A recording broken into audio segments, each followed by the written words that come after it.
زمین اور آسمان کے درمیان، اور فردوس اس کا اعلیٰ ترین درجہ ہے، اس سے جنت کی 4 نہریں نکلتی ہیں، اس کے اوپر عرش ہے، یعنی فردوس سے بھی ابو۔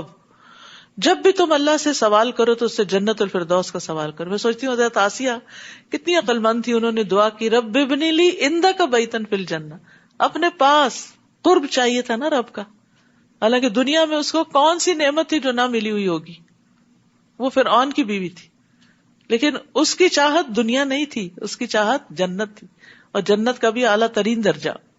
ابو ہریرہ کہتے ہیں کہ نبی صلی اللہ علیہ وسلم نے فرمایا بس جب تم اللہ سے سوال کرو تو فردوس کا سوال کرو، کیونکہ وہ جنت کا بہترین اور بلند ترین حصہ ہے، اس کے اوپر رحمان کا عرش ہے اور اسی سے جنت کی نہریں نکلتی ہیں۔ تو یاد رکھیے عرش بہت بلند ہے اور رب اس سے بھی بلند ہے، اور عرش کے اوپر ایک کتاب بھی ہے، کون سی؟ لوح محفوظ۔ تو جب ہم اللہ کے بارے میں سوچے نا تو اس طرح سوچا کریں کہ اتنا بلند، اتنا بلند، اتنا اتنا اتنا اتنا، یعنی کہ امیجنیشن میں بھی بلندی لایا کریں، پھر آپ کے دل میں ایک ہیبت بھی آئے گی، پھر آپ اس کے آگے جب جھکیں گے تو واقعی جھک جائیں گے۔ لیکن ہم عام طور پر اللہ تعالیٰ کے بارے میں ایسے باتیں کر رہے تھے جیسے کسی دوست کے بارے میں، بس ایسے ہی کیئر لیس سی باتیں، ایسے نہیں کر سکتے۔ وَهُوَ الْعَلِيُّ الْعَظِيمُ، وہ بلند ہے، بہت عظمت والا ہے، عرش پر بلند اس اعتبار سے بھی، اور عظمت والا یعنی اس کی شان بڑی عظمت والی ہے۔ جس دن سب لوگ کھلے میدان میں ہوں گے اور ان کی کوئی بات بھی اللہ سے چھپی نہ رہے گی، اور پوچھا جائے گا آج حکومت کس کی ہے؟ پھر خود ہی فرمائے گا اللہ اکیلے کی جو سب پر غالب ہے۔ آج ہر شخص کو اسی کا بدلہ دیا جائے گا جو اس نے کمایا ہوگا۔ بار بار یہی بات کی جا رہی، جو کر کے آؤ گے وہی ملے گا۔ ہم میں سے ہر ایک سوچے کر کیا رہے ہیں۔ کسی پر آج ظلم نہیں ہوگا، بلا شبہ اللہ جلد حساب لینے والا ہے۔ حدیث میں آتا ہے نبی صلی اللہ علیہ وسلم نے فرمایا، اللہ تعالیٰ فرماتے ہیں اے میرے بندو، یہ تمہارے اعمال ہیں جنہیں میں تمہارے لیے شمار کر رہا ہوں، پھر میں تمہیں ان کا پورا پورا بدلہ دوں گا۔ تو جو آدمی بہتر پائے وہ اللہ کا شکر ادا کرے، اور جو بہتر بدلہ نہ پائے وہ اپنے آپ کو ملامت کرے، کیونکہ اللہ نے ظلم نہیں کیا، تم لائے نہیں کچھ کر کے تو پھر ملے کیا۔ اور اے نبی انہیں قریب آ پہنچنے والے دن سے ڈرائیے جب غم کے مارے کلیجے منہ کو آ رہے ہوں گے۔ اس دن ظالموں کا نہ کوئی حمایتی ہوگا اور نہ ایسا سفارشی کہ جس کی بات مانی جائے۔ یعلم خائنۃ الاعین وما تخفی الصدور، اللہ تعالیٰ نگاہوں کی خیانت کو بھی جانتا ہے اور ان مخفی باتوں کو جو سینوں نے چھپا رکھی، دل کے اندر چھپی ہوئی باتیں، برے خیالات، ان کو بھی جانتا ہے۔ یہاں اللہ تعالیٰ کے علم کے بارے میں خبر دی جا رہی ہے کہ اس کا علم کتنا کامل ہے، چاہے کوئی چیز چھوٹی ہو یا بڑی ہو، باریک ہو، لطیف ہو یا موٹی ہو، سب کچھ اس کو پتا ہے۔ یہ اس لیے بتایا جا رہا ہے تاکہ لوگ ڈریں اور اللہ سے حیا کریں، اللہ کا تقوی اختیار کریں، اللہ کو اپنے اوپر نگران سمجھیں اور چھپ کر بھی برے کام نہ کریں۔ اور ایک اور بھی کہ انسان کسی حرام چیز پہ نظر نہ ڈالے اور چھپ چھپ کے حرام چیز کو نہ دیکھے کہ کوئی دیکھ تو نہیں رہا۔ ابن عباس کہتے ہیں اس آیت کی تفسیر میں، اس سے مراد وہ شخص ہے جو لوگوں کے ساتھ بیٹھا ہوتا ہے تو وہاں سے کوئی عورت گزرتی ہے تو وہ لوگوں سے چوری چھپے اس عورت کو دیکھتا ہے۔ بعض اوقات مردوں کی عادت ہوتی ہے نا کہ عورتوں کو تاکنا، گھورنا، تاڑنا، تو وہ جب دیکھتے ہیں کہ اور ہمیں دیکھ رہے ہیں تو لوگوں سے شرم کھا کے اپنی نگاہ جھکا لیتے ہیں۔ اور ابن عباس کہتے ہیں کہ اس سے مراد وہ مرد ہے جو عورت کو دیکھتا ہے اور جب اس کے ساتھی اس کو دیکھتے ہیں تو اپنی نگاہ جھکا لیتا ہے، پھر جب وہ دیکھتا ہے کہ لوگ بے خبر ہو گئے تو پھر نگاہ اٹھا کے وہ بری چیز دیکھتا ہے، اور جب لوگ اس کو دیکھتے ہیں تو دوبارہ نگاہیں جھکا لیتا ہے۔ اللہ عز و جل اس کو جانتا ہے کہ یہ بندہ چاہتا ہے کہ کاش وہ اس عورت کا کچھ اور بھی دیکھ سکے، یعنی وہ جو وما تخفی الصدور ہے، کہ اس کے دل کی خرابی بھی جانتا ہے۔ تو آپ دیکھیے کہ وہ ٹیکسٹنگ، وہ ٹیکسٹ میسیجز، وہ ٹیلی فون کالز، وہ چھپی دوستیاں، چھپ کے کی ہوئی ملاقاتیں جو حرام درجے میں آتی ہیں، وہ کہاں اللہ سے چھپی ہو سکتی ہیں؟ اللہ سے کچھ بھی چھپا ہوا نہیں ہے۔ تو اس لیے انسان کے تقویٰ کا یہ تقاضا ہے کہ ایسی ساری چیزوں کو صرف اللہ کے ڈر سے چھوڑ دے، اور یہ اللہ کا ڈر ہی چھڑا سکتا ہے، باقی کوئی چیز نہیں۔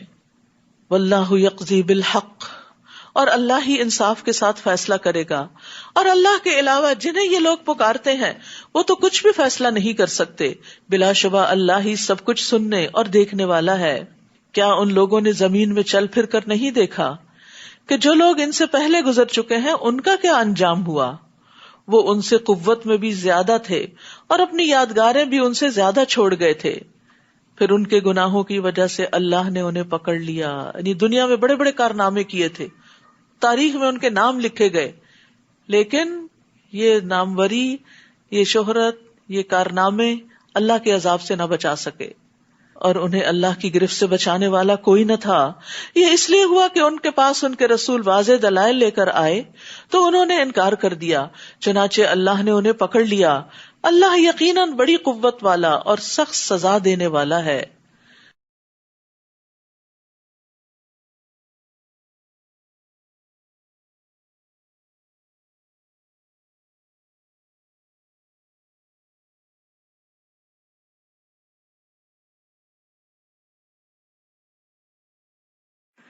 وَلَقَدْ أَرْسَلْنَا مُوسَىٰ بِآيَاتِنَا وَسُلْطَانٍ مُبِينٍ، نیز ہم نے موسیٰ کو اپنے معجزات اور واضح دلیل دے کر بھیجا تھا فرعون، حامان اور قارون کی طرف، مگر انہوں نے کہا یہ تو جادوگر ہے بڑا جھوٹا.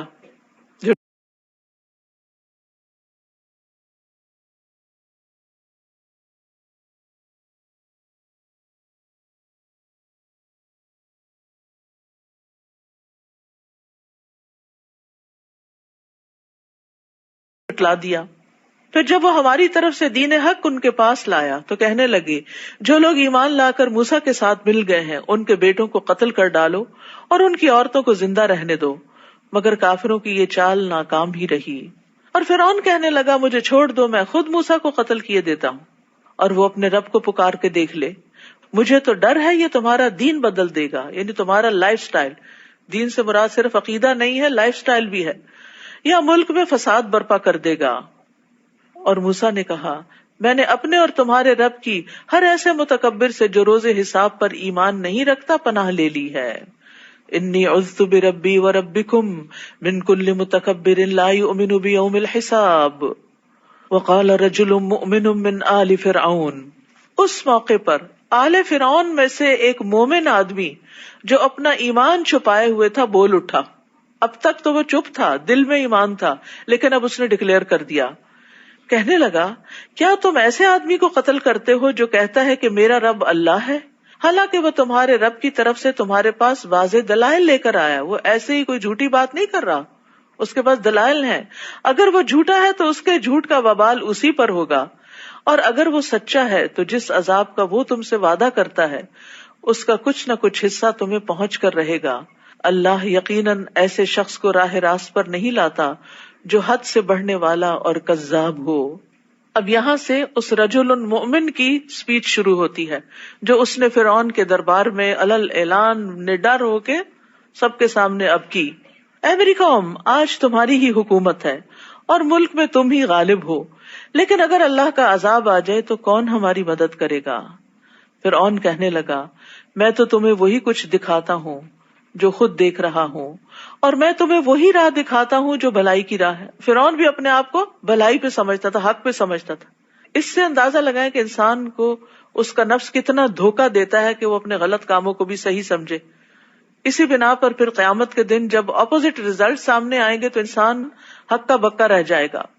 اور جو شخص ایمان لایا تھا وہ کہنے لگا اے میری قوم، مجھے ڈر ہے کہ تم پر بھی ویسا ہی دن نہ آ جائے جیسا رسولوں کے مخالف جماعتوں پر آیا تھا، یعنی پچھلے رسولوں کی، جیسے قوم نوح، عاد، سمود اور ان کے بعد آنے والوں کی بری حالت ہوئی تھی. اور اللہ تو یہ نہیں چاہتا کہ اپنے بندوں پر ظلم کرے. اے میری قوم، میں تم پر آہو فغاں ایک دوسرے کو پکارنے کے دن کے آنے سے ڈرتا ہوں، جس دن تم پیٹ پھیر کر بھاگے پھرو گے مگر تمہیں اللہ سے کوئی بچانے والا نہ ہوگا، اور جسے اللہ گمراہ کرے اسے کوئی راہ پر لانے والا نہیں. اور اس سے پہلے یوسف تمہارے پاس واضح دلائل لے کر آئے تھے، مگر جو کچھ وہ لائے اس کے متعلق تم شک ہی میں پڑے رہے، یہاں تک کہ وہ فوت ہو گئے تو تم کہنے لگے کہ اس کے بعد اللہ ہرگز کوئی رسول نہ بھیجے گا. اسی طرح اللہ ایسے لوگوں کو گمراہ کر دیتا ہے جو حد سے بڑھنے والے اور شک کرنے والے ہوں. مرتاب الذین یجادلون فی آیات اللہ، جو اللہ کی آیات میں جھگڑا کرتے ہیں، بغیر سلطان اتاہم، بغیر اس کے کہ ان کے پاس کوئی دلیل آئی ہو. یہ چیز اللہ اور مومنوں کے نزدیک بڑی بیزاری کی بات ہے. اسی طرح اللہ ہر تکبر کرنے والے سرکش کے دل پہ مہر لگا دیتا ہے. اور فرعون کہنے لگا، اے حامان میرے لیے ایک بلند عمارت بناؤ تاکہ میں ان راستوں تک پہنچ سکوں جو آسمانوں کے راستے ہیں، پھر موسیٰ کے الہ کی طرف جھانک سکوں، اور میں اسے جھوٹا ہی خیال کرتا ہوں. اس زمانے میں راکٹس تو تھے نہیں، تو اس لیے بلند عمارت بنانے کا کہا. لیکن ایک عمارت زیادہ زیادہ بھی کتنی اونچی ہو سکتی؟ وہ آسمانوں تک تو انسان کو نہیں لے جا سکتی، لیکن پھر بھی اس کو کتنا مان تھا اپنی تعمیرات پر، اور کتنا فخر تھا اپنے ان سب چیزوں پر، اور کتنی ڈٹائی تھی حق کے انکار پر. اس طرح فرعون کی بدعملی اس کے لیے خوشنما بنا دی گئی اور وہ راہ راست سے روک دیا گیا، اور فرعون کی چال بازی میں اس کی اپنی ہی تباہی تھی. اور جو شخص ایمان لایا تھا وہ کہنے لگا، اے میری قوم میری پیروی کرو تو میں تمہیں بھلائی کی راہ بتاؤں گا. اب اس نے فرعون کے مقابلے پر لوگوں کو حق بات کی تلقین کی. اے میری قوم انما هذه الحیات الدنیا متاع، یہ دنیا کی زندگی تو بس چند روزہ ہے اور ہمیشہ کے قیام کا گھر آخرت ہی ہے. یہ دنیا کی زندگی تو چند دن کی ہے بس، اور اصل ٹھکانہ اصل گھر تو وہاں ہے، آگے ہے. لیکن آپ دیکھیں کہ ہم ان دنیا کے گھروں میں اتنے مشغول اور اتنے محو ہو گئے ہیں، ان کو سجانے بنانے میں اتنے کمفرٹیبل ہو گئے ہیں کہ آخرت کے لیے کچھ کر نہیں پاتے. سوچتے رہتے کچھ کریں، لیکن یاد رکھیے اس کے لیے بھی اپنے آپ کو کہیں نہ کہیں باندھنا پڑتا ہے. کسی بھی اچھے کام کے ساتھ اپنے آپ کو باندھ لیجیے تاکہ اگر آپ ڈھیلے پڑنے لگے تو آپ کو کھینچ لے اور آپ اپنے رستے سے نہ ہٹیں. مثلاً آپ کسی قرآن کلاس سے بن جاتے ہیں، کسی کورس کے ساتھ بن جاتے ہیں، تو اس میں کیا ہوتا ہے، انسان تھکا ہو، ہارا ہو، کچھ ہو، پھر ہر حال میں اٹھتا ہی ہے، جاتا ہی ہے، کچھ نہ کچھ وہاں بیٹھ کے کرتا ہی ہے، کوئی نہ کوئی اچھی بات پلے لے کر آتا ہی ہے، اور پھر کچھ نہ کچھ نیکی کے رستے پہ سفر ہو ہی جاتا ہے. لیکن اگر انسان ان مجلسوں کو، ان علم کے ذخیروں کو چھوڑ دے تو پھر کیا ہوتا ہے، دنیا اپنے طرف اتنا کھینچتی ہے، وہ جذب کر لیتی ہے اپنے اندر، پھر انسان دور سے دور ہی ہوتا چلا جاتا ہے. تو اس لیے بڑا ضروری ہے کہ آخرت کی تیاری، آخرت کے گھر کو یاد رکھنے کے لیے انسان اللہ کی کتاب سے جڑا ہی رہے. جو شخص برائی کرے گا اسے اتنا ہی بدلہ دیا جائے گا، یعنی جتنی اس نے برائی کی ہوگی، ایک کے بدلے ایک. اور جو نیک عمل کرے گا، خواہ وہ مرد ہو یا عورت، بشرطے کہ وہ مومن ہو. یہ اصل کرائیٹیریا ہے، نو جینڈر ڈسکریمنیشن. تو ایسے لوگ جنت میں داخل ہوں گے اور وہاں انہیں بلا حساب رزق دیا جائے گا، یعنی صرف مردوں کو نہیں عورتوں کو بھی دیا جائے گا. اے میری قوم کیا بات ہے کہ میں تو تمہیں نجات کی طرف بلاتا ہوں اور تم مجھے آگ کی طرف بلاتے ہو، یعنی فرعون کے رستے کی طرف بلاتے ہو. تم مجھے یہ دعوت دیتے ہو کہ میں اللہ سے کفر کروں اور ایسی چیزوں کو اس کا شریک بناؤں جن کے متعلق مجھے کچھ علم نہیں، حالانکہ میں تمہیں اس کی طرف بلاتا ہوں جو سب پر غالب ہے اور بخشنے والا ہے. اس بات میں کوئی شک نہیں کہ جس کی طرف تم مجھے دعوت دیتے ہو اسے پکارنے کا نہ دنیا میں کوئی فائدہ ہے اور نہ آخرت میں، اور یہ کہ ہماری واپسی اللہ کی طرف ہے، اور بلا شبہ حد سے بڑھنے والے ہی آگ کے ساتھی ہیں. کتنی زبردست نصیحت ہے. جو کچھ میں تم سے کہہ رہا ہوں ان قریب تم اسے یاد کرو گے، میری نصیحتیں تمہیں یاد آئیں گی، اور میں اپنا معاملہ اللہ کے سپرد کرتا ہوں. بلا شبہ اللہ اپنے بندوں کو دیکھ رہا ہے. تو ہمیں بھی ہمیشہ اپنے معاملات اللہ کے سپرد کر دینے چاہیے. اور رات کو جب آپ سوتے ہیں تو شعوری طور پر یہ دعا مانگا کریں، اللہم لک اسلمت وبک آمنت وعلیک توکلت والیک انبت وبک خاصمت. آخر تک دعا ہے. پھر اسی طرح وہ دعا بھی جس میں آتا ہے کہ وفوضت امری الیک والجأت ظہری الیک، ٹوٹل ریلائنس تجھ پر ہے. ظاہر کہتے ہیں نا بیک کو میں نے تیری طرف لگا دیا، یعنی میں نے پوری ٹیک ادھر ہی لگا دی، پورا کا پورا بھروسہ تجھ پر ہی ہے اور اسی میں کمفرٹیبل ہوں. یعنی جب انسان کسی چیز کے ساتھ ٹیک لگا دیتا ہے نا تو پھر کیا ہوتا ہے، ریلیکس ہو جاتا ہے. تو اسی طرح انسان جب اپنے معاملات اللہ کے سپرد کر دیتا ہے تو ریلیکس ہو جاتا ہے. اب وہ کرے گا، میں نے جو کرنا تھا کر لیا، باقی اس کے ذمہ. فوقاہ اللہ سیئات ما مکروا، ان لوگوں نے جو چالیں اس مرد مومن کے خلاف چلی تھیں اللہ نے ان سے اسے بچا لیا.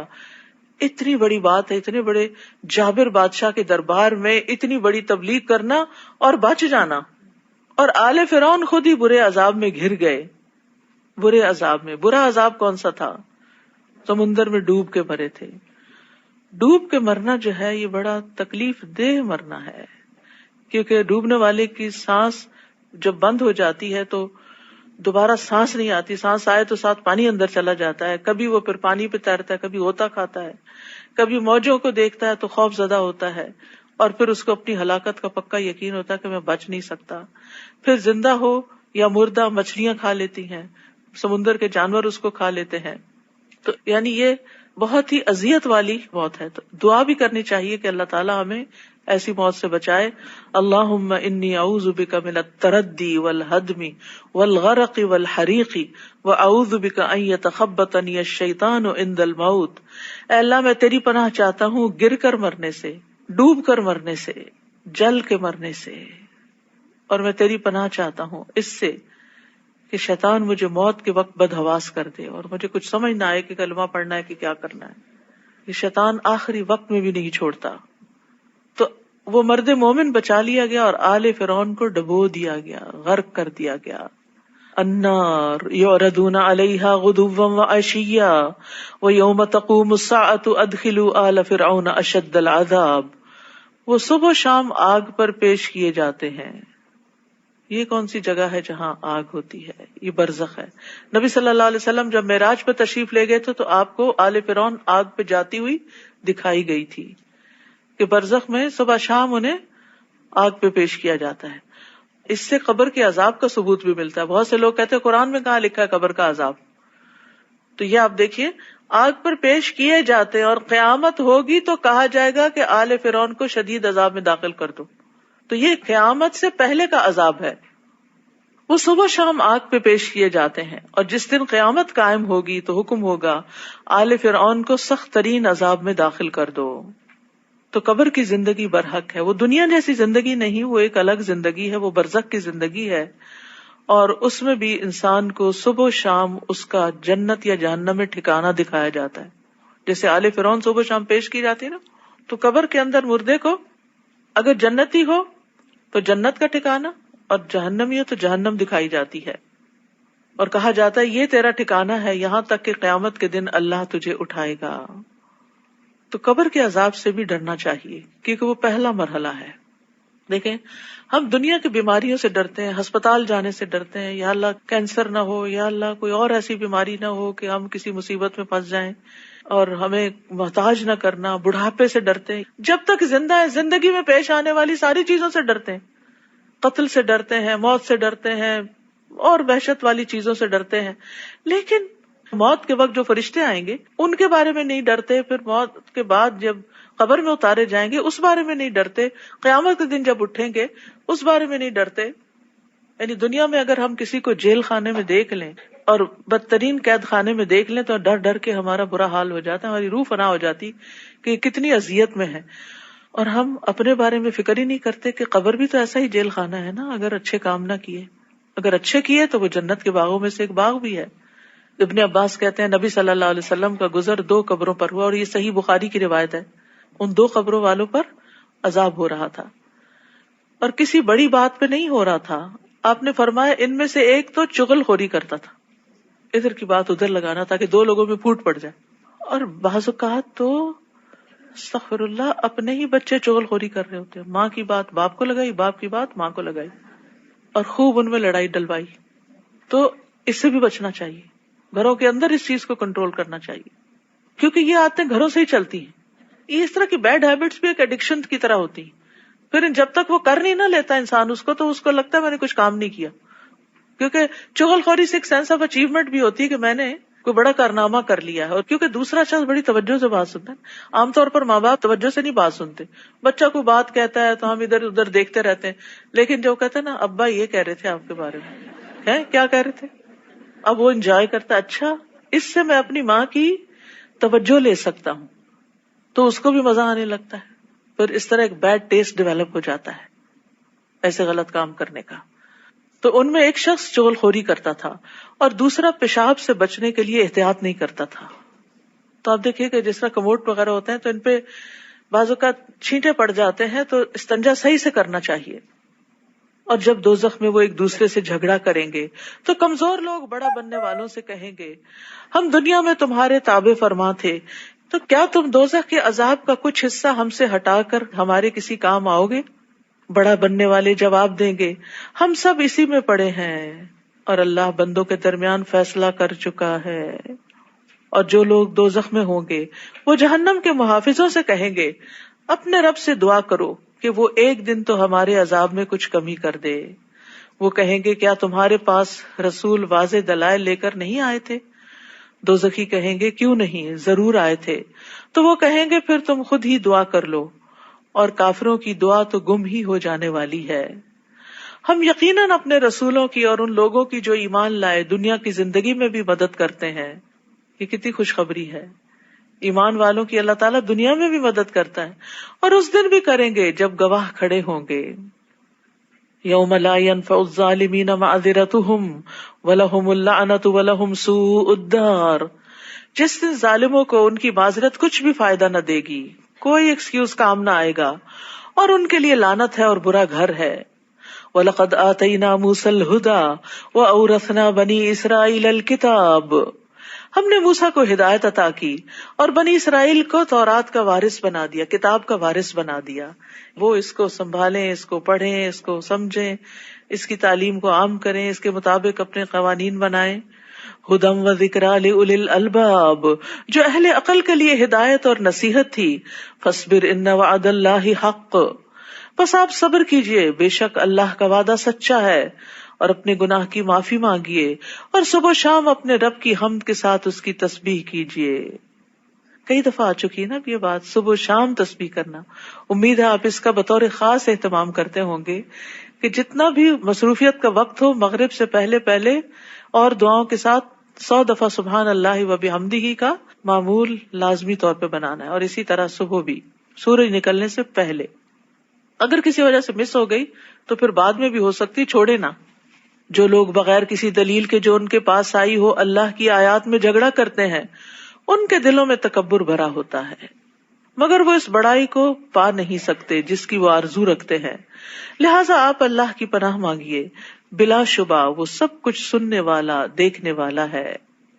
لخلق السماوات والارض اکبر من خلق الناس ولکن اکثر الناس لا یعلمون. آسمانوں اور زمین کا پیدا کرنا انسانوں کے پیدا کرنے سے زیادہ بڑا کام ہے، لیکن اکثر لوگ نہیں جانتے کہ اللہ تعالیٰ نے اتنا بڑا کام کیا تو وہ ہمیں دوبارہ کیوں نہیں پیدا کر سکے گا.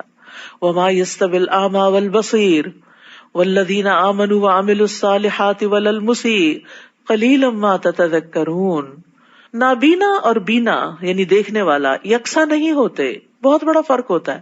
ایک کے پاس روشنی ہوتی ہے اور دوسرا اندھیرے میں ہوتا ہے، دن کی روشنی میں بھی وہ اندھیرے میں ہی ہوتا ہے.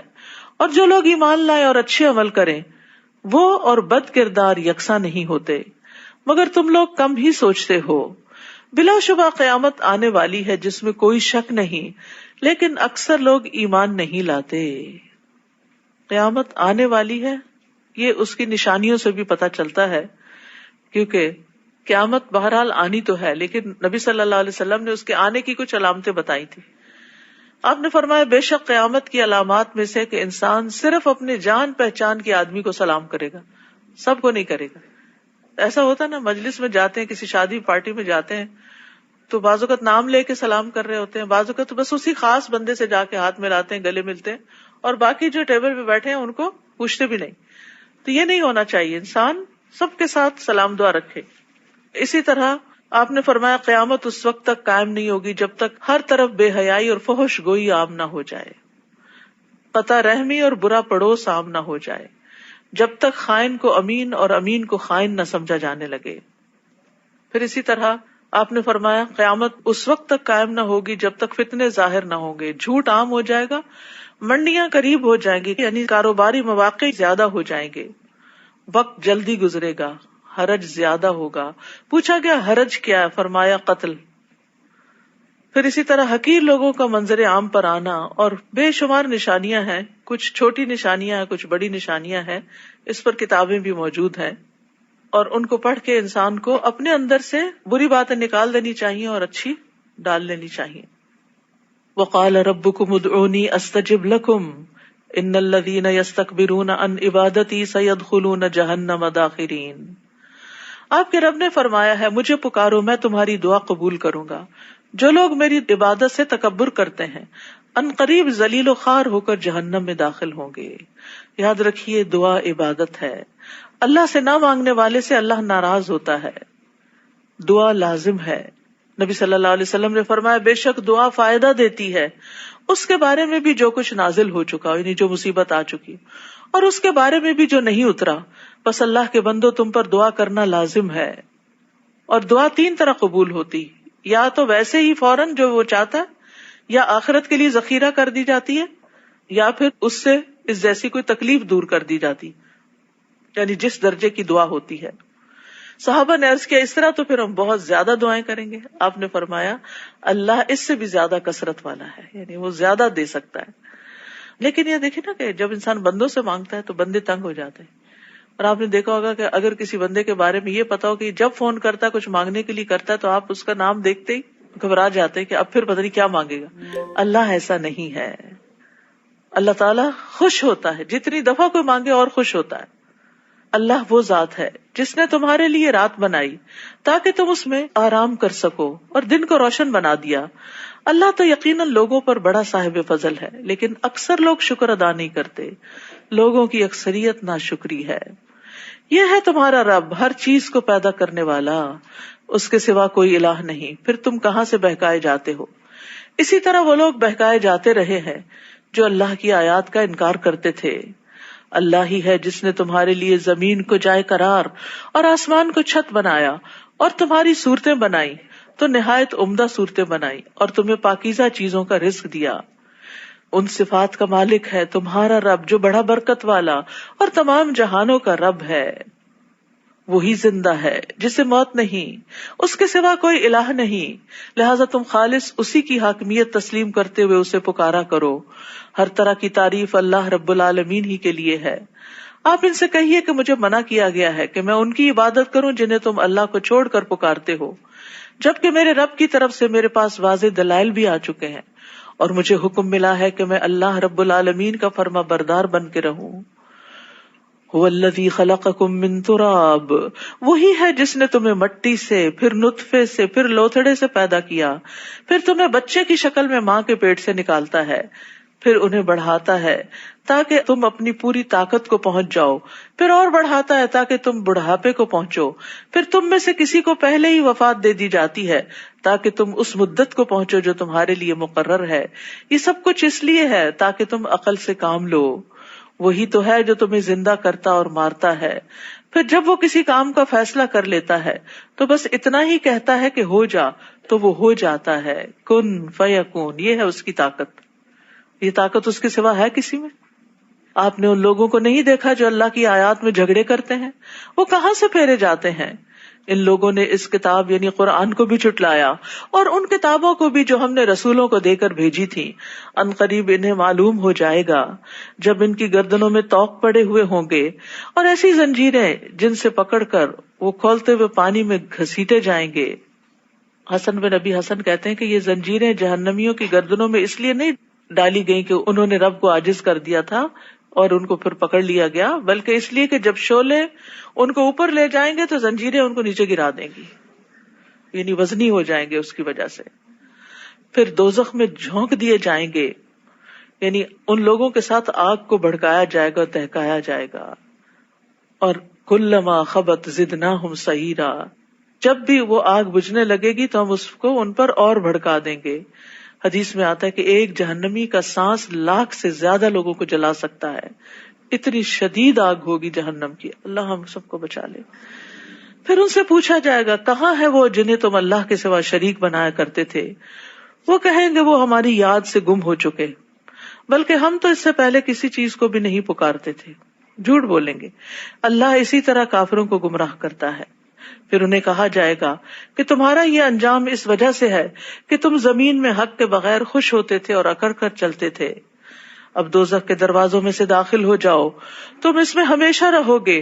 تکبر کرنے والوں کا کیسا برا ٹھکانہ ہے. بس اے نبی آپ صبر کیجئے، اللہ کا وعدہ سچا ہے. ہم نے جس عذاب کا ان سے وعدہ کیا ہے ہو سکتا ہے کہ اس کا کچھ حصہ ہم آپ کو آپ کی زندگی میں ہی دکھا دیں، یا آپ کو اٹھا لیں اور انہیں بعد میں عذاب دیں. آخر کار انہیں ہماری ہی طرف لوٹ کر آنا ہے.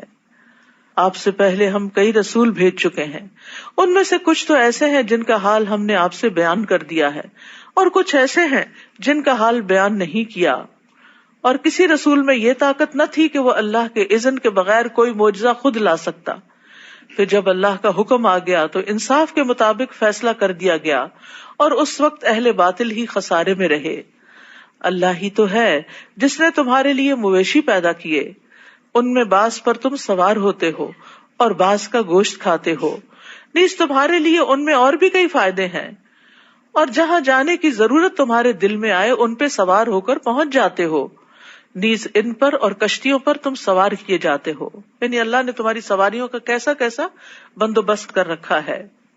اللہ تمہیں اپنی نشانیاں دکھا رہا ہے، پھر تم اس کی کن کن نشانیوں کا انکار کرو گے؟ کیا ان لوگوں نے زمین میں چل پھر کر نہیں دیکھا کہ جو لوگ ان سے پہلے گزر چکے ہیں ان کا کیا انجام ہوا؟ وہ تعداد میں ان سے زیادہ، قوت میں ان سے سخت، اور زمین میں اپنے آثار چھوڑنے میں ان سے بڑھ کر تھے، مگر جو کام وہ کر رہے تھے یہ سب چیزیں ان کے کچھ کام نہ آ سکیں. پھر جب ان کے رسول ان کے پاس واضح دلائل لے کر آئے تو جو علم ان کے پاس تھا وہ اسی میں مگن رہے. اللہ اکبر. آج بھی تو یہی حال ہے.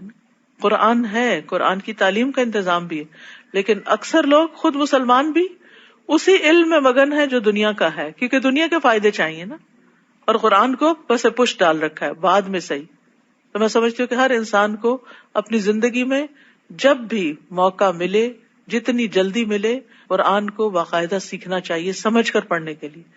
اس کی تجوید بھی سیکھے، اس کو صحیح پڑھنا بھی آنا چاہیے. پڑھنا آئے گا تو پھر اس کے بعد ہی آپ کو سمجھ بھی آئے گا، لیکن سمجھنا اور اس کے اندر مشغول رہنا یہ بڑا ضروری ہے کہ کہیں یہ ہمارے خلاف حجت نہ بنے. اے رب میری اس قوم نے قرآن کو چھوڑ دیا تھا، ایسا نہ ہو. اور جس عذاب کا وہ مذاق اڑاتے تھے اسی نے انہیں آ گھیرا. تو آپ دیکھیے کہ بچوں کے لیے بھی ویکینڈ پہ سیٹرڈے کا پروگرام ہوتا ہے. آج کل 29 جز چل رہا ہے، اور اس کے بعد انشاءاللہ سپٹمبر سے پھر نئی کلاسز شروع ہوں گی. فلائر موجود ہے، سب لے کر جائیں، دیکھیں، اور پیار سے چھوٹی عمر میں ہی بچوں کو پکڑ لیں. جو بڑے ہوتے ہیں پھر اپنی منمانی کرتے ہیں اور ہاتھوں سے نکلتے جاتے ہیں. اور صرف ان کو پڑھانا کافی نہیں، آپ کا اپنا کسی نہ کسی طرح پڑھتے رہنا، قرآن میں مشغول رہنا بے حد ضروری ہے. اس کی وجہ یہ ہے کہ بچے بہت کچھ آپ سے سیکھتے ہیں. کل میرے بچے نے مجھے کہا، مجھے بڑی حیرت تھی، کہنے لگا آپ میرے لیے کتاب کی طرح ہیں کہ جس سے روز میں کچھ پڑھتا ہوں. یعنی آپ روز مجھے کچھ نہ کچھ سکھاتی ہیں، اور وہ سکھانا کوئی فارمل نہیں ہوتا کہ ہم یعنی باقاعدہ کچھ ٹیچ ہی کریں، وہ بھی کرنا چاہیے، لیکن بچہ ایک بات کرتا ہے تو آپ اس بات کے جواب میں جو بات کہتے ہیں وہ کیا ہوتا ہے، یا اس کی اصلاح ہوتی ہے، یا اس کے علم میں اضافہ ہوتا ہے، یا وہ کوئی نئی بات آپ سے سیکھتا ہے. تو یہ ہر ماں کا فرض ہے کہ وہ اپنے بچوں کو صرف کھانا پرووائڈ نہ کرے کہ ان کو اسپون فیڈنگ کرتی رہے، وہ ان کو علم کی روحانی غذا بھی دے اور آسان طریقے سے دے. اور یہ جبھی آپ دے سکتے ہیں کہ جب آپ خود بھی پڑھے لکھے. تو اس لیے انشاءاللہ رمضان کے بعد جو کورسز شروع ہو رہے ہیں، انگلش تعلیم القرآن، اردو تعلیم القرآن، ویکینڈ پروگرام، ان سب کے اندر آپ دیکھیے کہ کون کون سے کورسز ہیں جو آپ کو سوٹ کرتے ہیں اور کہاں آپ اپنا وقت نکال سکتے ہیں، یا دور ہے تو کہیں اور جہاں آپ کو میسر ہے. یا پھر یہ کہ الہدا نے ایک ایپ بنائی ہے، ابھی اینڈرائیڈ پر دستیاب ہے، جلد ہی آئی فون پر بھی ہوگی. ای لرننگ ایپ ہے، ویب سائٹ بھی اس کی موجود ہے. اس میں جا کے آپ خود اپنے آپ کو رجسٹر کر سکتے ہیں. آپ کو لیسن ملیں گے، پھر آپ ایگزام دے سکیں گے، پھر آپ کو ریزلٹ ملے گا، پھر اینڈ پہ سرٹیفکیٹ بھی ملے گا. تو جو لوگ یہاں تک نہیں پہنچ سکتے کسی مجبوری کی وجہ سے، وہ ایسی ایپس سے فائدہ اٹھائیں، کیونکہ ہم فون کے ساتھ تو کمیٹڈ ہیں ہی، تو کیوں نہ اس سے ہر روز کوئی علم حاصل کریں. اول تو ہمیں نیک صالح صحبت چاہیے، دوست چاہیے، لوگ چاہیے. خالی علم کافی نہیں ہوتا، انسان چاہیے ہوتے ہیں کہ جب ہم پھسلنے لگے، بگڑنے لگے تو پکڑ کے لے آئیں. اور یہ دوستوں پر ایمان ہوتا ہے، انہی کے ہاتھوں ہم قابو آتے ہیں، ورنہ گھر والوں کی تم کم ہی سنتے ہیں. پھر فرمایا اور جب انہوں نے ہمارا عذاب دیکھ لیا تو کہنے لگے ہم اللہ اکیلے پر ایمان لائے، اور جنہیں ہم اللہ کا شریک ٹھہراتے تھے ان سے انکار کرتے ہیں. مگر جب انہوں نے ہمارا عذاب دیکھ لیا تو ان کے ایمان نے انہیں کچھ فائدہ نہ دیا. موت کے وقت کوئی چیز فائدہ نہ دے گی. یہی سنت الہی ہے جو ہمیشہ اس کے بندوں میں جاری رہی ہے، اور اس عذاب کے موقع پر کافر لوگ خسارے میں پڑ گئے. سورۃ فصلت. بسم اللہ الرحمن الرحیم. حامیم تنزیل من الرحمن الرحیم. حامیم، یہ قرآن بڑے مہربان نہایت رحم والے کی طرف سے نازل ہوا ہے. یعنی اس کتاب کو رحمان نے نازل کیا ہے، رحیم نے نازل کیا ہے، جس کو پڑھ کر رحمتیں پائیں گے آپ. ایسی کتاب جس کی آیات تفصیل سے بیان کی گئی ہیں، عربی زبان میں ہے، اور ان لوگوں کے لیے جو علم رکھتے ہیں. یہ بشارت دینے والا اور ڈرانے والا ہے، مگر اکثر لوگوں نے اس سے اعراض کیا اور اسے سنتے ہی نہیں. فہم لا یسمعون، اس کو سنتے نہیں. قرآن کو سننا بڑا ضروری ہے، کیونکہ سن کے کانوں کے راستے دل پہ جلدی بات اثر کرتی ہے. پڑھتے ہوئے انسان کا عام طور پر ذہن بھٹک بھی جاتا ہے، سنتے ہوئے بھی بھٹکتا ہے لیکن کم. اور کہتے ہیں کہ جس چیز کی طرف تو ہمیں بلاتا ہے اس سے ہمارے دل پردوں میں ہے، اور ہمارے کان یہ کلام سننے سے بہرے ہو گئے ہیں، اور ہمارے اور تیرے درمیان ایک پردہ حائل ہے، لہٰذا تم اپنا کام کیے جاؤ، ہم اپنا کام کیے جائیں گے. قل انما انا بشر مثلکم یوحا الی، آپ ان سے کہیے کہ میں تو تمہاری ہی جیسا ایک انسان ہوں، میری طرف وحی کی جاتی ہے کہ تمہارا الہ بس ایک ہی الہ ہے، لہٰذا سیدھے اسی کی طرف متوجہ رہو اور اسی سے معافی مانگو، اور ان مشرکوں کے لیے ہلاکت ہے. کون ہے یہ جن کے لیے ہلاکت ہے؟ الذین لا یؤتون الزکوٰۃ، وہ جو زکوٰۃ ادا نہیں کرتے، اور وہ آخرت کے بھی منکر ہیں، آخرت کو بھی نہیں مانتے. زکوٰۃ کو کفر کے ساتھ خاص کر دیا گیا، کیونکہ انسان کو اپنا مال بڑا محبوب ہوتا ہے، اور یہ مال اس کی روح کا ساتھی ہوتا ہے. تو جب اسے اللہ کے راستے میں خرچ کرتا ہے تو ثابت قدمی حاصل ہوتی ہے، اور اس کا دل چمک اٹھتا ہے. اور جب خرچ نہیں کرتا تو اس کے دل پہ اندھیرا چھاتا ہے اور یہ کفر سے قریب ہوتا ہے. بلا شبہ وہ لوگ جو ایمان لائے اور نیک عمل کیے ان کے لیے ایسا اجر ہے جو کبھی ختم نہ ہوگا. کتنی بڑی خوشخبری ہے. دنیا میں جتنی بھی اچھی چیز آپ لے آئے وہ ختم ہو جاتی. آپ ان سے کہیے کیا تم اس ذات کا انکار کرتے ہو جس نے زمین کو 2 دنوں میں پیدا کیا اور دوسروں کو اس کا ہمسر ٹھہراتے ہو؟ یہ اس صفت کا مالک ہے، یعنی اللہ سبحانہ تعالیٰ ہی اصل میں خالق ہے، سب جہانوں کا رب. نیز اس نے زمین کے اوپر مضبوط پہاڑ بنا دیے اور اس میں برکت رکھی.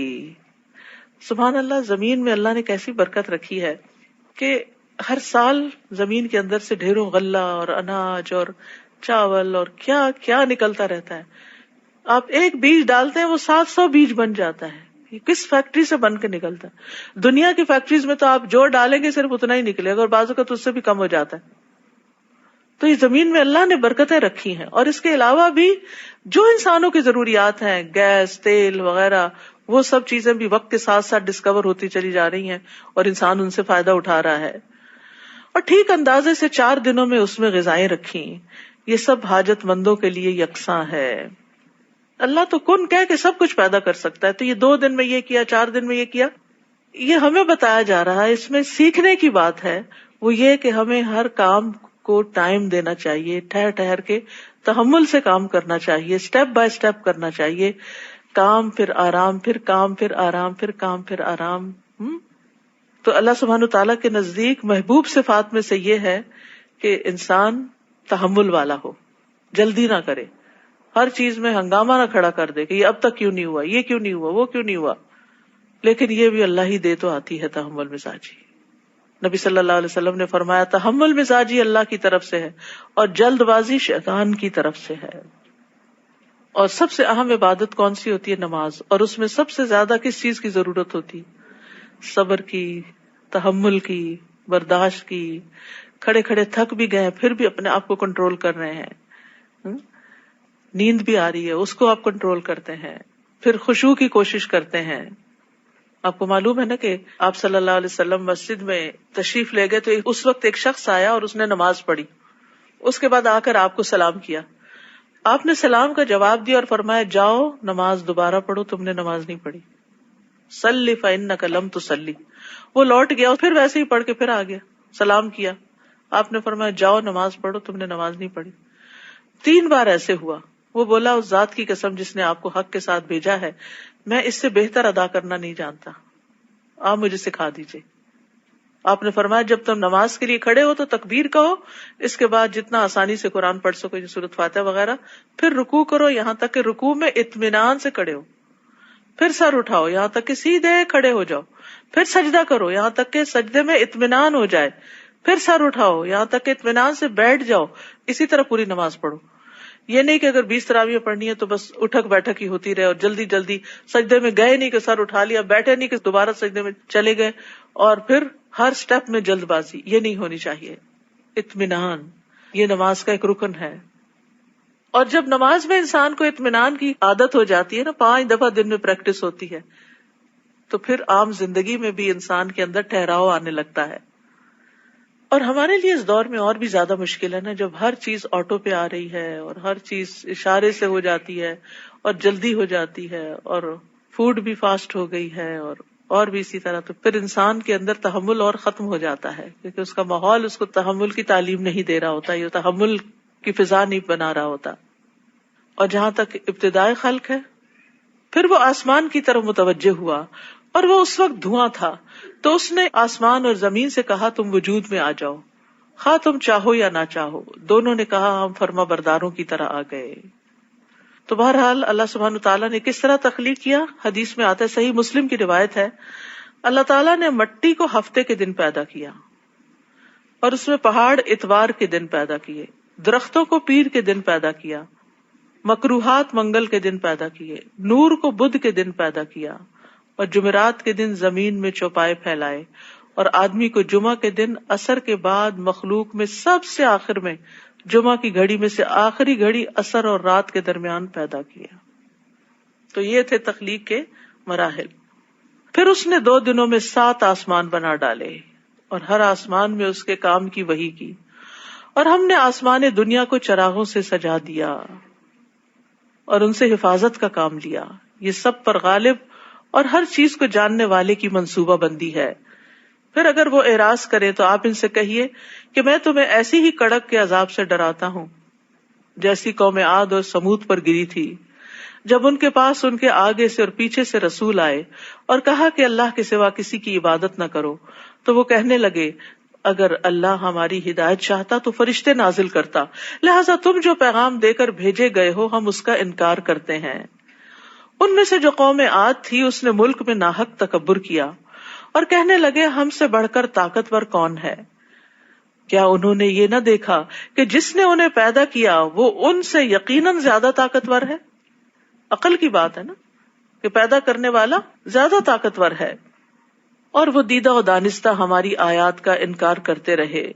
پھر ہم نے ان پر چند منحوس دنوں میں سخت تند ہوا بھیجی تاکہ ہم انہیں دنیا میں ہی رسوائی کا عذاب چکھائیں، اور جو آخرت کا عذاب ہے تو وہ اور زیادہ رسوا کرنے والا ہے، اور انہیں کہیں سے بھی مدد نہ ملے گی.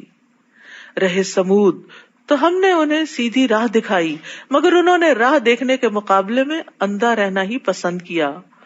آخر کار انہیں کڑک کی صورت میں ذلت کے عذاب نے آ پکڑا جو ان کی کمائی کا بدلہ تھا، اور ہم نے ان لوگوں کو اس عذاب سے بچا لیا جو ایمان لائے اور نافرمانی سے بچتے تھے. یہ یاد رکھیے کہ جب قوموں پر عذاب آیا تو ان میں سے پیغمبروں کو اور ایمان والوں کو باہر نکال لیا گیا، اور جس دن اللہ کے دشمن دوزخ کی طرف ہانک کر لائے جائیں گے تو انہیں گروہ در گروہ بننے کے لیے روک لیا جائے گا، یعنی جہنم کی طرف آتے ہوئے پھر ان کی گروہ بندی کی جائے گی، جیسے پیچھے بھی آپ نے پڑھا ہے. یہاں تک کہ جب دوزخ کے قریب آ پہنچیں گے تو ان کے کان، ان کی آنکھیں اور ان کی کھالیں ان کے خلاف گواہی دیں گے جو عمل وہ کیا کرتے تھے.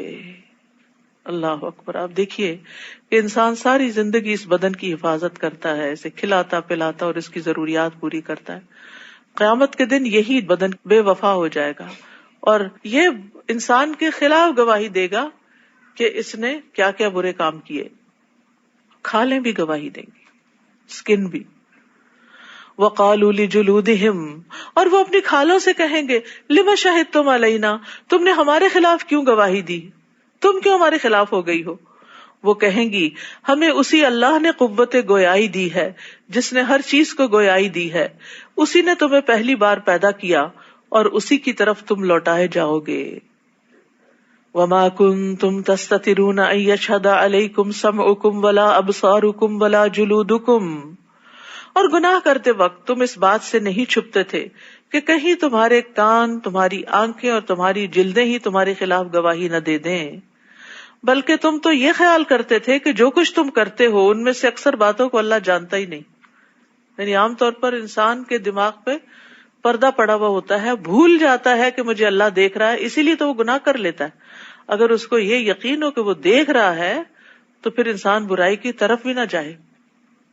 وَذَلِكُمْ ظَنُّكُمُ الَّذِي ظَنَنْتُمْ بِرَبِّكُمْ أَرْدَاكُمْ فَأَصْبَحْتُمْ مِنَ الْخَاسِرِينَ, تمہارا یہی گمان جو تم نے اپنے رب کے متعلق کر رکھا تھا تمہیں لے ڈوبا اور تم خسارہ پانے والوں میں ہو گئے. تو یاد رکھیے, اچھے گمان کے ساتھ اچھا عمل بھی ضروری ہے, کیونکہ خیال جو ہوتا ہے انسان کو ڈرائیو کرتا ہے. حسن بصری کہتے ہیں, کچھ لوگوں کو ان کی آرزوؤں نے غفلت میں ڈالے رکھا, یہاں تک کہ وہ دنیا سے اس حال میں نکلے کہ ان کے لیے ایک بھی نیکی نہیں تھی. وہ ظن جو ہے, جب ظن ہی نہیں ہوتا, خیال ہی نہیں ہوتا نیکی کا, تو پھر نیکی کہاں سے کرنی. لیکن یہ بھی یاد رکھیے کہ صرف خیال یا گمان یا آرزو یا تمنا کی بنا پر بھی جنت نہیں ملے گی. کہ انسان کے مجھے جنت کی بڑی خواہش ہے, بڑا شوق ہے جانے کا, اور اس کے لیے کرے کچھ بھی نہ. لیس بامانیکم ولا امانی اہل الکتاب, نہ تمہاری آرزوؤں پر موقوف ہے نہ اہل کتاب کی آرزوؤں پر. جو بھی برا کرے گا اس کی جزا دی جائے گی, اور وہ اپنے لیے اللہ کے سوا کوئی دوست نہ پائے گا اور نہ کوئی مددگار. اور جو شخص نیک کاموں میں کوئی نیک کام کرے, مرد ہو یا عورت, اور وہ مومن ہو, تو یہ لوگ جنت میں داخل ہوں گے.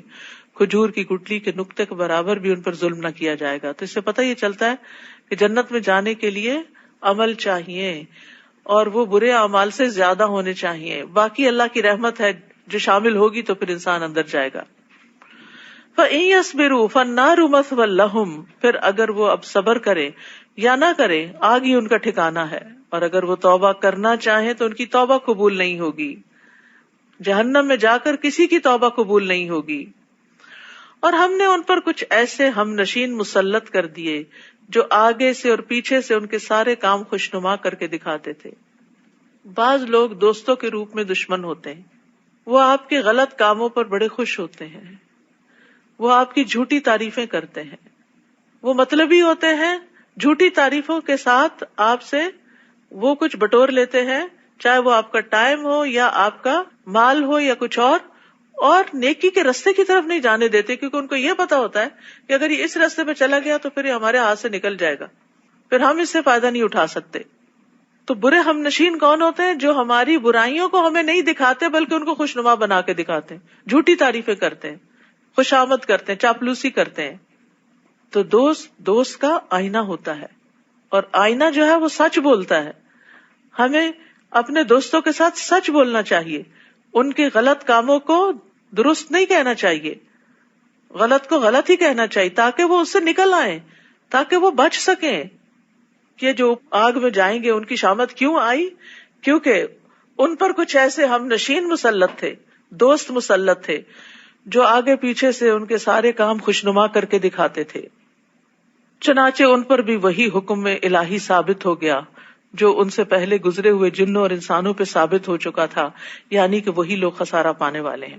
اور یہ ساتھی انسانوں میں سے بھی ہو سکتے ہیں اور جنوں میں سے بھی, ٹھیک ہے, کیونکہ ہر انسان کے ساتھ ایک جن ہوتا ہے, جن شیطان, جو اس کو بھٹکاتا ہے, اس کے لیے برائی کو خوبصورت بنا کے دکھاتا ہے.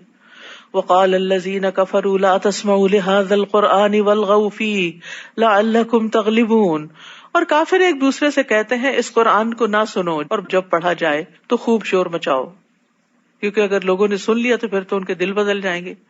اس طرح شاید تم غالب رہو, یعنی اگر غالب رہنا چاہتے ہو تو لوگوں سے قرآن کو دور کر دو, پھر قرآن کی بات نہیں تمہاری بات مانیں گے. اور یہاں کفار کا یہ طریقہ تھا کہ وہ قرآن سنتے وقت شور مچاتے تھے. مسلمانوں کو یہ نہیں کرنا چاہیے کہ جہاں قرآن پڑھایا جا رہا ہو وہاں اپنی باتیں شروع کر دیں اور شور ہنگامہ کریں. تو یہ جو کفار کے بارے میں بات کی گئی، اس کے بارے میں ابن عباس کہتے ہیں کہ وہ کہتے تھے کہ اس میں شور شرابہ کرو، اور بعض کو نصیحت کرتے کہ جب تم محمد کو قرآن پڑھتے ہوئے دیکھو تو ترانوں، شعروں اور لغو باتوں کے ساتھ اس کا مقابلہ کرو. تم اپنی مجلس سجا کے بیٹھ جاؤ، تالیاں پیٹو، سیٹیاں بجاؤ اور شور شرابہ کرو تاکہ لوگ اس تماشے کی طرف آ جائیں اور قرآن سننے نہ جائیں. ضحاک کہتے ہیں وہ کہتے تھے کہ تم اتنی باتیں کرو تاکہ جو وہ پڑھ رہے ہیں ان پہ خلط ملط ہو جائے، ان کو سمجھ کچھ نہ آئے. لیکن قرآن ہمیں کیا ادب سکھاتا ہے قرآن سننے کا. وَإِذَا قُرِئَ الْقُرْآنُ فَاسْتَمِعُوا لَهُ وَأَنصِتُوا لَعَلَّكُمْ تُرْحَمُونَ. اور جب قرآن پڑھا جائے تو اسے کان لگا کر سنو اور چپ رہو تاکہ تم پر رحم کیا جائے. تو قرآن سنتے وقت غفلت اور گفتگو کی ممانعت ہے. ابن عثیمین کہتے ہیں کہ جب کسی انسان کے پاس قرآن پڑھا جا رہا ہو تو اس کے لیے جائز نہیں کہ وہ غافل اور بے خبر ہو یا کسی اور سے باتیں کر رہا ہو. اسے چاہیے توجہ سے سنے، چپ ہو کے سنے. اور جب قرآن کی تلاوت چل رہی ہو تو اس وقت باتیں کرنا جو ہے وہ قرآن کی تحقیر ہے. اگر آپ کو ضروری بات کرنی ہے تو اس کو بند کر دیں. گھر کے کام کاج کے دوران تلاوت لگائی جا سکتی ہے، لیکن یہ نہیں کہ بیچ میں فون بھی ہو رہے ہیں اور بیچ میں بچوں سے باتیں ہو رہی ہیں. جس وقت سب گھر سے چلے جاتے ہیں یا نسبتاً خاموشی ہوتی ہے اس وقت قرآن لگانا چاہیے. ہم ایسے کافروں کو یقیناً سخت عذاب چکھائیں گے جو برے سے برے کام کرتے رہے، ان کا ضرور بدلہ دیں گے. اللہ کے ان دشمنوں کا بدلہ یہی دوزخ ہے، ہمیشہ کے لیے ان کا گھر اسی میں ہوگا. یہ بدلہ ہے جو وہ جان بوجھ کر ہماری آیات کا انکار کرتے تھے، یعنی اس چیز کا بدلہ ہے. وقال الذين كفروا ربنا ارنا الذين اضلانا من الجن والانس نجعلهما تحت اقدامنا ليكونا من الاسفلين. اور قیامت کے دن کافر کہیں گے، اے ہمارے رب ہمیں جنوں اور انسانوں میں سے وہ لوگ دکھا دے جنہوں نے ہمیں گمراہ کیا تھا، تاکہ ہم انہیں اپنے پاؤں کے نیچے روندیں تاکہ وہ ذلیل و خوار ہوں. اتنے دشمن بن جائیں گے اپنے ان دوستوں کے اور ان جنوں کے جنہوں نے ان کو بھٹکایا ہوگا. ان الذين قالوا ربنا الله ثم استقاموا.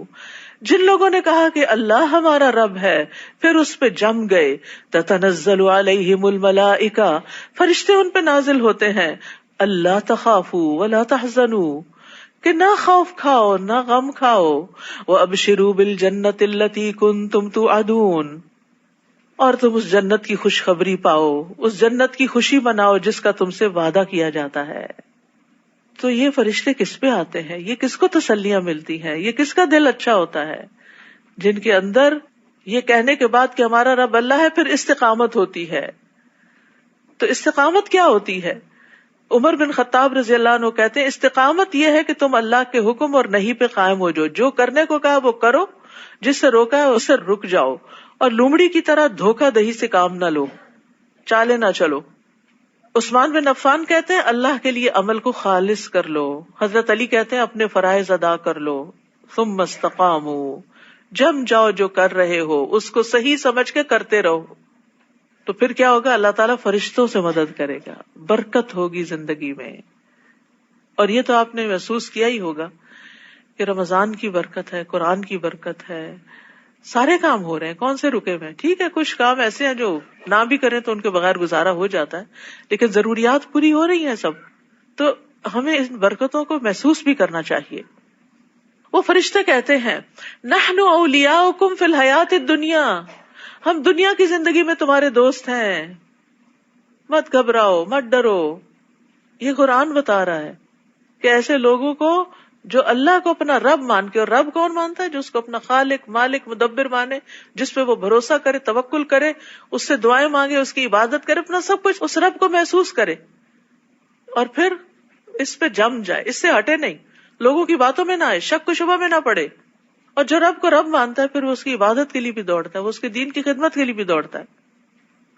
تو ایسے لوگوں کی پھر مدد ہوتی ہے، اور پھر فرشتے ان کے پاس آ کے ان کو وسپر کرتے ہیں ہم دنیا کی زندگی میں بھی تمہارے دوست ہیں اور آخرت میں بھی، وہاں تمہارا جو جی چاہے گا تمہیں ملے گا. آج اگر پابندیاں برداشت کر لو تو کوئی بڑی بات نہیں، اور جو کچھ مانگو گے تمہارا ہوگا.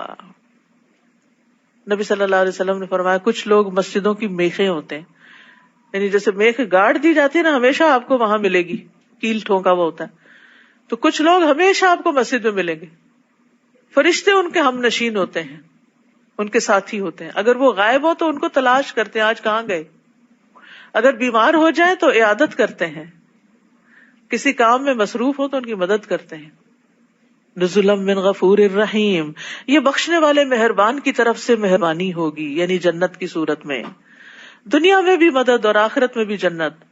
ومن احسن قولا ممن دعا الی اللہ وعمل صالحا، اور اس شخص سے اچھی بات اور کس کی ہو سکتی ہے جس نے اللہ کی طرف بلایا اور نیک عمل کیے، یعنی کسی کی بھی نہیں. سب سے اچھی بات اس کی بات ہے جو اللہ کی طرف لوگوں کو بلائے، اللہ سے جوڑے اور خود بھی اچھے کام کرتا ہو، جو دوسروں کو بتائے وہ خود کرنے والا ہو. وقال اننی من المسلمین، اور وہ کہے کہ میں اللہ کا فرما بردار ہوں. تو یہاں تعریف کی جا رہی ہے کن کی؟ جو مخلوق کو خالق سے جوڑتے ہیں. اور کامیابی پانے والے لوگ وہ ہیں جو لوگوں کو اللہ کی طرف بلاتے ہیں، دین کی تبلیغ کرتے ہیں، قرآن کی تعلیم دیتے ہیں. وَلَا تَسْتَوِي الْحَسَنَةُ وَلَا السَّيِّئَةُ، اور نیکی اور بدی کبھی برابر نہیں ہو سکتے. آپ بدی کو ایسی بات سے دور کیجئے جو اچھی ہو، یعنی برائی کو نیکی سے بدل دیں، برائی کی جگہ نیکی لے آئیں، بری عادتوں کی جگہ نیک عادتیں لے آئیں. آپ دیکھیں گے کہ جس شخص کی آپ سے عداوت تھی وہ آپ کا گہرا دوست بن گیا ہے، یعنی اس طرح آپ دشمنوں کو بھی دوست بنا لیں گے. اور یہ بات صرف انہیں نصیب ہوتی ہے جو صبر کرتے ہیں دوسروں کی باتوں پر، تنگی پر، اور یہ کسی بڑے نصیب والے کو ہی حاصل ہوتی ہے. پھر اگر کسی وقت آپ کو کوئی شیطانی وسوسہ آنے لگے تو اللہ کی پناہ مانگیے، وہ سب کچھ سننے والا اور جاننے والا. یعنی اتنے اچھے کام کرنے والوں کو بھی وسوسہ آ سکتا ہے، اور وسوسہ انسان کے اندر شک اور بے یقینی پیدا کرتا ہے، اور انسان پھر آہستہ آہستہ اس راہ کو چھوڑنے لگتا ہے. تو ایسے میں اللہ سے دعا کر کے شیطان کے شر سے محفوظ ہو جائیں، یعنی شیطان کو برا بھلا کہنے کی بجائے تعوذ پڑھیں. بسم اللہ کہنے سے شیطان سکڑ جاتا ہے. تعوذ شیطان کے حملوں کا توڑ ہوتا ہے. وَمِنْ آيَاتِهِ اللَّيْلُ وَالنَّهَارُ وَالشَّمْسُ وَالْقَمَرُ، یہ رات اور دن، سورج اور چاند سب اللہ کی نشانیوں میں سے ہیں. نہ تو تم سورج کو سجدہ کرو نہ چاند کو کرو، بلکہ اللہ کو سجدہ کرو جس نے انہیں پیدا کیا ہے، اگر تم فی الواقع اسی کی عبادت کرتے ہو. پھر اگر یہ لوگ اکڑ بیٹھیں تو آپ کے رب کے پاس جو لوگ ہیں وہ دن رات اس کی تسبیح میں لگے رہتے ہیں اور کبھی نہیں اکتاتے. اور اللہ کی نشانیوں میں سے ایک یہ ہے کہ تم دیکھتے ہو کہ زمین دبی ہوئی بے آباد پڑی ہوئی تھی، پھر ہم اس پر پانی برساتے ہیں تو وہ حرکت میں آتی ہے اور پھول جاتی ہے.